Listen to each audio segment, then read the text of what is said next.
RC coupled amplifier. Multi-stage amplifiers first lesson നമ്മൾ പഠിക്കാൻ പോകുന്നത് RC coupled amplifier ആണ്. RC coupled amplifier എന്ന് പറഞ്ഞു കഴിഞ്ഞാൽ ഇതിൽ ഇപ്പോൾ നമ്മൾ ഡിസ്കസ് ചെയ്യുന്ന എല്ലാം തന്നെ കാസ്കേഡഡ് മൾട്ടി സ്റ്റേജ് ആംപ്ലിഫയേഴ്സ് ആണ്. അല്ല, ഒരുപാട് സ്റ്റേജിലേക്ക് നമ്മൾ പോകുന്നില്ല, കുറച്ച് കാസ്കേഡഡ് 2 സ്റ്റേജ് ആംപ്ലിഫയേഴ്സ് ആണ് ഈ ലെസണുകളിൽ ഡിസ്കസ് ചെയ്യാൻ ഉദ്ദേശിക്കുന്നത്. അപ്പോൾ കാസ്കേഡഡ് ആംപ്ലിഫയർ എന്ന് പറയുമ്പോൾ ഫസ്റ്റ് സ്റ്റേജ് ഏതാണോ കോമൺ എമിറ്റർ കോൺഫിഗറേഷൻ ആണെങ്കിൽ സെക്കൻഡ് സ്റ്റേജും കോമൺ എമിറ്റർ കോൺഫിഗറേഷൻ തന്നെയായിരിക്കും. അതാണ് കാസ്കേഡഡ് ആംപ്ലിഫയർ. ഇവിടെ നമ്മൾ കപ്ലിംഗ് പറയുന്നത് ഒന്നാമത്തെ സ്റ്റേജിൻ്റെ ഔട്ട്പുട്ട് രണ്ടാമത്തെ സ്റ്റേജിൻ്റെ ഇൻപുട്ടിലേക്ക് കൊടുക്കുന്ന ഡിവൈസ് ഏതാണ് അതിനെ റെപ്രസെൻ്റ് ചെയ്തിട്ടാണ് കപ്ലിംഗ് ഓരോ ആംപ്ലിഫയറിനും പറയുന്നത് മൾട്ടി സ്റ്റേജിൽ. അപ്പോൾ first we discuss about RC coupled amplifier. ഈ RC കപ്പിൾഡ് ആംപ്ലിഫയറിൽ നോക്കിയാൽ നമുക്ക് കാണാം, ഇതാണ് first stage of RC coupled amplifier. ഒരു common emitter configuration, common emitter single stage amplifier, input coupling capacitor, R1 R2, the potential divider biasing, collector load resistor, then transistor and emitter, bypass resistor, emitter stabilization resistor, emitter bypass capacitor, ഇതെല്ലാമുള്ള single stage amplifier. ഇത് plus VCC കൊടുത്തിട്ടുണ്ട്, എല്ലാത്തിൻ്റെയും common ground ഉണ്ട്. ഈ plus VCC ബയാസിങ്ങിൽ നിന്ന് തന്നെയാണ് നമ്മൾ അടുത്ത സ്റ്റേജിനുമൊക്കെ അതിങ്ങനെ കണ്ടിന്യൂസ് ആയിട്ട് പോവുകയാണ്. 2 സ്റ്റേജ് RC കപ്പിൾഡ് ആംപ്ലിഫയർ ആണ് നമ്മളിവിടെ കാണിച്ചിരിക്കുന്നത്. ഇതിൽ ഫസ്റ്റ് സ്റ്റേജിൻ്റെ ആംപ്ലിഫൈ ചെയ്ത ആംപ്ലിഫൈഡ് ഔട്ട്പുട്ട് അതിൻ്റെ കളക്ടറിൽ നമുക്ക് കാണാൻ സാധിക്കും. കുറച്ചുകൂടി ഞാനിവിടെ ഇൻപുട്ട് സിഗ്നൽസ് ഒക്കെ കൊടുത്തിട്ടുണ്ട്. ഇപ്പോൾ ഇവിടെ നോക്കുക, ഇൻപുട്ട് സിഗ്നൽ നമ്മൾ കൊടുക്കുന്നു. ഇൻപുട്ട് സിഗ്നൽ എപ്പോഴും എങ്ങനെയാണ്, ഓരോ പോയിന്റ് നമ്മൾ നോട്ട് ചെയ്യേണ്ടതാണ്. ഇൻപുട്ട് സിഗ്നൽ ആംപ്ലിഫൈ ചെയ്യേണ്ട സിഗ്നൽ നമ്മൾ എപ്പോഴും ഒരു കപ്പാസിറ്റർ വഴിയാണ് ബേസിലേക്ക് അപ്ലൈ ചെയ്യുന്നത്. ഈ കപ്പാസിറ്റർ ഇവിടെ ഇൻപുട്ട് കപ്ലിംഗ് കപ്പാസിറ്റർ ഇല്ല എങ്കിൽ ഈ DC ബയാസിങ്ങിന് AC സിഗ്നൽ ഷോർട്ടാകുകയും ആക്ട് ചെയ്യുകയും അങ്ങനെ കൂടുതൽ കറണ്ട് ഇതിലൂടെ പോകുമ്പോൾ ഇവിടെയൊക്കെ മെയിൻറ്റെയിൻ ചെയ്യുന്ന വോൾട്ടേജ് ഡ്രോപ്പുകൾ മെയിൻറ്റെയിൻ ചെയ്യാതെ വരും. അപ്പോൾ ബയാസിങ് മിസ്സാവും. അപ്പോൾ അതുകൊണ്ട് ഇത് മസ്റ്റാണ് ഇൻപുട്ട് കപ്ലിംഗ് കപ്പാസിറ്റർ. ഇപ്പോൾ ഇൻപുട്ട് സിഗ്നൽ ഈ ഇൻപുട്ട് കപ്ലിംഗ് കപ്പാസിറ്റർ വഴി Q1 എന്ന് പറയുന്ന ട്രാൻസിസ്റ്ററിൻ്റെ അല്ലെങ്കിൽ ഒന്നാമത്തെ സ്റ്റേജിലെ ട്രാൻസിസ്റ്ററിൻ്റെ ബേസിലേക്ക് കൊടുക്കുന്നു. അപ്പോൾ ഇതാണ് നമ്മളുടെ സിഗ്നൽ ഇവിടെ വരച്ചിരിക്കുന്നത് നോക്കുക. ഈ സിഗ്നലിനെ നമ്മൾ ഈ ഒന്നാമത്തെ സ്റ്റേജ് കോമൺ എമിറ്റർ ആംപ്ലിഫയറിലേക്ക് കൊടുക്കുന്നു. ഈ ഒന്നാമത്തെ സ്റ്റേജ് കോമൺ എമിറ്റർ ആംപ്ലിഫയറിലേക്ക് നമ്മൾ സിഗ്നൽ കൊടുക്കുമ്പോൾ ഇത് കോമൺ എമിറ്റർ ആംപ്ലിഫയർ ആണ്. ഇതിൻ്റെ ഒരു ആംപ്ലിഫൈഡ് ഔട്ട്പുട്ട് നമുക്ക് കളക്ടർ ലോഡ് റെസിസ്റ്ററിൽ അപ്പിയർ ആവും. അപ്പോൾ ഇവിടെ ശ്രദ്ധിക്കുക, കോമൺ എമിറ്റർ കോൺഫിഗറേഷനുള്ള ഒരു പ്രത്യേകതയാണ് 180 ഡിഗ്രി ഫേസ് ഡിഫറൻസ്. കൊടുക്കുന്ന ഇൻപുട്ട് സിഗ്നലിനും കിട്ടുന്ന ഔട്ട്പുട്ട് സിഗ്നലും തമ്മിൽ 180 ഡിഗ്രി ഔട്ട് ഓഫ് ഫേസ് ആയിരിക്കും. ഫേസ് റിവേഴ്സൽ കോമൺ എമിറ്റർ കോൺഫിഗറേഷന് മാത്രമേ ഉള്ളൂ. കോമൺ ബേസിനോ കോമൺ കളക്ടറിനോ അങ്ങനെയില്ല. അപ്പോൾ കോമൺ എമിറ്റർ കോൺഫിഗറേഷനിൽ നമുക്കൊരു ആംപ്ലിഫൈഡ് ഫേസ് റിവേഴ്സ്ഡ് സിഗ്നൽ ഇവിടെ ഒന്നാമത്തെ ട്രാൻസിസ്റ്ററിൻ്റെ കളക്ടർ ലോഡ് റെസിസ്റ്ററിൽ കിട്ടും. അപ്പോൾ രണ്ടാമത്തെ സ്റ്റേജിലേക്ക് രണ്ടാമത്തെ ട്രാൻസിസ്റ്റർ ആംപ്ലിഫയറിൻ്റെ ബേസിലേക്ക് ഈ ഒന്നാമത് ഒരു ലെവൽ ആംപ്ലിഫിക്കേഷൻ കഴിഞ്ഞ ഈ സിഗ്നലുകളെ നമ്മളൊരു കപ്ലിംഗ് കപ്പാസിറ്റർ വഴി, ഇതാണ് ഇൻ്റർ സ്റ്റേജ് കപ്ലിംഗ് കപ്പാസിറ്റർ CC. ഇത് input coupling capacitor CIN. This is the inter stage coupling capacitor CC. ഈ കപ്ലിംഗ് കപ്പാസിറ്റർ വഴിയാണ് രണ്ടാമത്തെ ട്രാൻസിസ്റ്ററിൻ്റെ ബേസിലേക്ക് കൊടുക്കുന്നത്. ഇത് നമ്മളുടെ ഇനി അടുത്തൊരു സ്റ്റേജ് ഉണ്ടെങ്കിൽ അങ്ങനെ അടുത്തൊരു സ്റ്റേജ് കണ്ടിന്യൂ ചെയ്യാം, ഇല്ലെങ്കിൽ അതൊരു ഔട്ട്പുട്ട് കപ്ലിംഗ് കപ്പാസിറ്റർ എന്ന രീതിയിൽ നമ്മൾക്ക് എടുക്കാം. ഇത് അപ്പോൾ വീണ്ടും കോമൺ എമിറ്റർ കോൺഫിഗറേഷൻ തന്നെ, കാസ്കേഡഡ് ആണല്ലോ. കോമൺ എമിറ്റർ കോൺഫിഗറേഷനിൽ ഈ ഇൻപുട്ട് സിഗ്നലാണ് കൊടുത്തിരിക്കുന്നത്. അപ്പോൾ ഇതെന്ത് ചെയ്യും, ആംപ്ലിഫൈഡ് വീണ്ടും ഫേസ് റിവേഴ്സലാവുമ്പോൾ നമ്മൾക്ക് ഇവിടെ ഇൻപുട്ടിൽ കൊടുത്ത അതേ ഫേസിലുള്ള ആംപ്ലിഫൈഡ് സിഗ്നൽ കിട്ടും. കാരണം ഈ ഇൻപുട്ട് സിഗ്നലിന് ഒരു 180 ഡിഗ്രി ഫേസ് ഷിഫ്റ്റ് ഇവിടെ സംഭവിച്ചു, വീണ്ടും അതിന് 180 ഡിഗ്രി ആകുമ്പോൾ ഇൻപുട്ടിൻ്റെ അതേ ഫേസിൽ തന്നെ കിട്ടും. അത് 2 സ്റ്റേജ് ആംപ്ലിഫൈഡ് ആയിട്ടുള്ള സിഗ്നൽ. അപ്പോൾ ഫസ്റ്റ് സ്റ്റേജിൽ നമ്മൾ ഉപയോഗിക്കുന്ന ആ ആംപ്ലിഫയറിനേക്കാളും ലാർജ് സിഗ്നൽ കൈകാര്യം ചെയ്യുന്ന രീതിയിലുള്ളതായിരിക്കണം സെക്കൻഡ് സ്റ്റേജ്. അപ്പോൾ ഇതാണ് RC കപ്പിൾഡ് ആംപ്ലിഫയർ. ബാക്കി ഈ എല്ലാ റെസിസ്റ്ററും ഈ രണ്ടിനുമുള്ള പൊട്ടൻഷ്യൽ ഡിവൈഡർ ബയാസിങ്, 2 ട്രാൻസിസ്റ്ററിൻ്റെയും എമിറ്റർ ബൈപ്പാസ് കപ്പാസിറ്റേഴ്സ് ഒക്കെയാണ്. അപ്പോൾ ഇത് വളരെ എളുപ്പത്തിൽ പഠിക്കാവുന്ന ഒരു സർക്യൂട്ട് കൂടിയാണ് RC കപ്പിൾഡ് ട്രാൻസിസ്റ്റർ ആംപ്ലിഫയർ. വളരെ ലെസ് എക്സ്പെൻസീവായ കമ്പോണൻസേ ഉപയോഗിച്ചിട്ടുള്ളൂ. അതുകൊണ്ട് ചീപ്പായിട്ടുള്ളതും സിമ്പിളായിട്ടുള്ളതുമായ ഒരു മൾട്ടി സ്റ്റേജ് ആംപ്ലിഫയർ സർക്യൂട്ടാണ് RC കപ്പിൾഡ് ട്രാൻസിസ്റ്റർ ആംപ്ലിഫയർ. ഇപ്പം തന്നെ ഇത് ബൈ ഹാർട്ട് ചെയ്യാവുന്നതേ ഉള്ളൂ സർക്യൂട്ട് ഡയഗ്രാം. വളരെ ഒരുപാട് കോംപ്ലിക്കേഷൻസ് ഒന്നും ഇല്ലാത്ത കണക്ഷൻസാണ്. ഇവിടെ നിന്ന് നേരെ ഇൻ്റർസ്റ്റേജ് കപ്ലിംഗ് കപ്പാസിറ്റർ വഴി ഇതിൻ്റെ ബേസിലേക്ക് കൊടുക്കുന്നു. അതിൻ്റെ ഒരു വർക്കിംഗ് ഒരു ഷോർട്ട് ഓർഡറിൽ പറയുന്നു എന്നേ ഉള്ളൂ. ഫോർ യുവർ നോട്ട് പ്രിപ്പറേഷൻസ്, നോട്ടൊക്കെ പ്രിപ്പയർ ചെയ്യണമെങ്കിൽ the input signal VI is amplified by Q1. ആദ്യത്തെ ട്രാൻസിസ്റ്ററിന് നമുക്ക് Q1 എന്ന് കൊടുക്കാം. It is phase reversed usual with common emitter connection. Common emitter connection ഉള്ള പോലെ ഫേസ് റിവേഴ്സ് ചെയ്യുന്നു.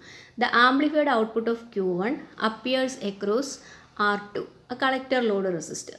The output of the first stage across R2 is coupled to the input of the second stage at R3 by coupling capacitor C2.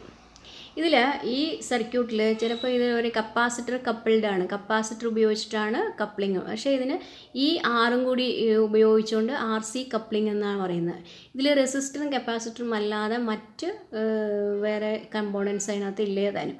അപ്പോൾ ഇതിൽ RC coupled എന്ന്, actually ഇതൊരു ഇൻഡർസ്റ്റേജ് കപ്ലിങ്ങിൽ വരുന്നത് coupling കപ്പാസിറ്ററാണ്, പക്ഷേ RC coupled amplifier എന്നാണ് പറയുക. Coupling capacitor also sometimes referred to as blocking capacitor because it blocked the passage of DC voltages and current. The signal at the Q2 is further amplified by Q2 and its phase is further reversed. അപ്പോൾ ഇത് not prepare ചെയ്യാൻ വേണ്ടിയിട്ടാണ്, അത് വായിച്ച് not prepare ചെയ്യാം. ഇനി the advantages of RC coupling. It requires no expensive or bulky components and no adjustments. Hence, it is small and inexpensive. The overall amplification is higher than that of other coupling. It has minimum possible non-linear distortion. അതായത് amplitude distortion വളരെ കുറവാണ്. Because it does not use any coils or transformers which might pick up undesirable signals. Hence, there are no magnetic fields, no interference with the signal. Noise കുറവാണ്, non-linear distortion കുറവാണ്. It has a very flat frequency response. RC കപ്ലിൻ്റെ frequency response it's a flat frequency response ആണ്. Several kilohertz മുതൽ ഒരു somewhat megahertz വരെയുള്ള ഒരു റേഞ്ചുണ്ട്. Few hertz to few megahertz ആണ് ഇതിൻ്റെ ഒരു ഫ്രീക്വൻസി റെസ്പോൺസ്. എന്താണ് ഫ്രീക്വൻസി റെസ്പോൺസ്? ഒരു ആംപ്ലിഫയറിനെ സംബന്ധിച്ച് ഇമ്പോർട്ടൻറ്റ് ക്യാരക്ടറിസ്റ്റിക്സ് ആണ്. ഇവിടെ എക്സ് ആക്സിസിൽ ഫ്രീക്വൻസിയും ഇവിടെ ഗെയിനുമാണ്. ഓരോ ഫ്രീക്വൻസി അപ്ലൈ ചെയ്യുമ്പോഴും ഗെയിൻ. ഇത് നമ്മളുടെ ലോവർ കട്ട് ഓഫ് ഫ്രീക്വൻസിയാണ്. ഏതാണ് ലോവർ കട്ട് ഓഫ് ഫ്രീക്വൻസി? ടോട്ടൽ ഗെയിന് 3 dB ആകുന്നു, അല്ലെങ്കിൽ 70.7% ഫോൾ. അതുപോലെ ഇതുപോലെ മാക്സിമം കിട്ടുന്നതിൻ്റെ 70.7% ഇവിടെ നോക്കുന്നു. അത് ലോവർ കട്ട് ഓഫ് ഫ്രീക്വൻസിയും അപ്പർ കട്ട് ഓഫ് ഫ്രീക്വൻസിയും. ഇത് തമ്മിലുള്ള ഡിഫറൻസ് ആണ് ബാൻഡ് വിഡ്ത്ത്. ബാൻഡ് വിഡ്ത്തിനുള്ളിൽ വരുന്ന എല്ലാ ഫ്രീക്വൻസീസിനും ഇത് ഏകദേശം ഒരു നല്ല ഗെയിൻ തരുന്നു എന്നുള്ളതാണ്. അപ്പോൾ ഈ ട്രാൻസിസ്റ്ററിൻ്റെ ബാൻഡ് വിഡ്ത്തായിട്ട് നമ്മളത് ഉപയോഗിക്കുന്നു. അപ്പോൾ ഈ ഫ്രീക്വൻസി റെസ്പോൺസ് നോക്കുക. അപ്പോൾ ഒരു flat frequency response, it is the important characteristics of RC coupled amplifier. നിങ്ങൾ നോട്ട് ചെയ്യേണ്ട ഒരു ക്യാരക്ടറിസ്റ്റിക്സ് ആണ്. ഇനി മറ്റൊരു ചോദ്യം വരാം. ഇവിടെ അപ്പോൾ ഈ താരതമ്യേന ലോ ഫ്രീക്വൻസി സൈഡിൽ ഗെയിൻ കുറയാനും, അതുപോലെ ഒരു ഫ്യൂ മെഗാഹെർട്സ് വരെയൊക്കെ ഇതിന് നല്ലൊരു ഗെയിൻ ഉള്ളൂ. അതിന് പിന്നെ അങ്ങോട്ടേക്ക് ഹയർ ഫ്രീക്വൻസീസ് പോകുമ്പോൾ വീണ്ടും ഗെയിൻ കുറയുന്നു. അപ്പോൾ ഈ രണ്ട് ഗെയിൻ കുറയാനുള്ള രണ്ട് കാരണങ്ങൾ ചോദ്യമായിട്ട് വരാറുള്ളതാണ്. അപ്പോൾ ഫ്ലാറ്റ് ഫ്രീക്വൻസി റെസ്പോൺസ് എന്നുള്ള ക്യാരക്ടറിസ്റ്റിക്സ് ഓർക്കുക.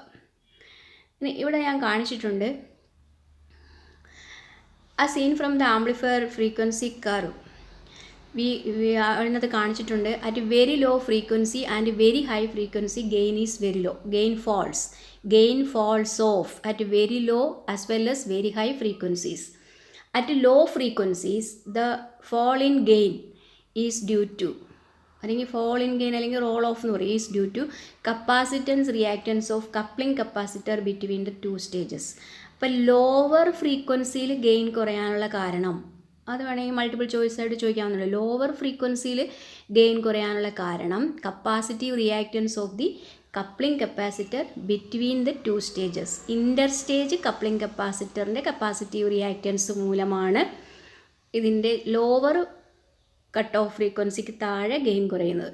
The high frequency roll off is due to output capacitance of first stage, input capacitance of the second stage and the stray capacitance. എല്ലാ കപ്പാസിറ്റൻസും അഫക്റ്റ് ചെയ്യുന്നതാണ് ഹൈ ഫ്രീക്വൻസി റെസ്പോൺസിനെ.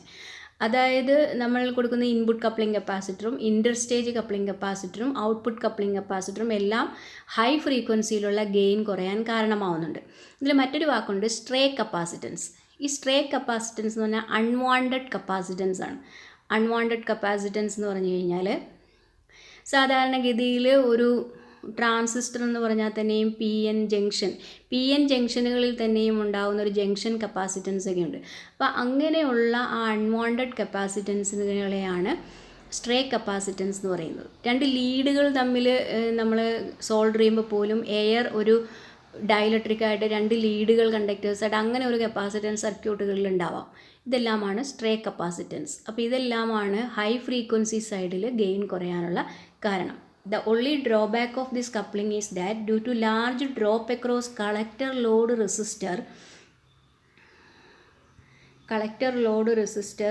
അപ്പോൾ സ്മോൾ വോൾട്ടേജസിൽ ഈ amplifier work ചെയ്യുമ്പോൾ ഒരുപാട് voltage drop വരുന്നു. അപ്പോൾ power അതിൻ്റെ കുറയാം. ലാർജ് ഡ്രോപ്പ് കളക്ടറിൽ ലോഡ് റെസിസ്റ്റർ ഉപയോഗിക്കുന്നുണ്ട്. അതാണ് അതിൻ്റെ ഒരു ഡ്രോബാക്ക്. ബാക്കിയെല്ലാം അഡ്വാൻറ്റേജസ് ആണ്. അപ്പോൾ ഈ രണ്ട് പോയിൻറ്റ്സ് നോട്ട് ചെയ്യേണ്ട പോയിൻ്റാണ്. Okay, thank you. വളരെ നല്ല രീതിയിൽ നിങ്ങൾ നോട്ട്സൊക്കെ പ്രിപ്പയർ ചെയ്യുക. Have A good day.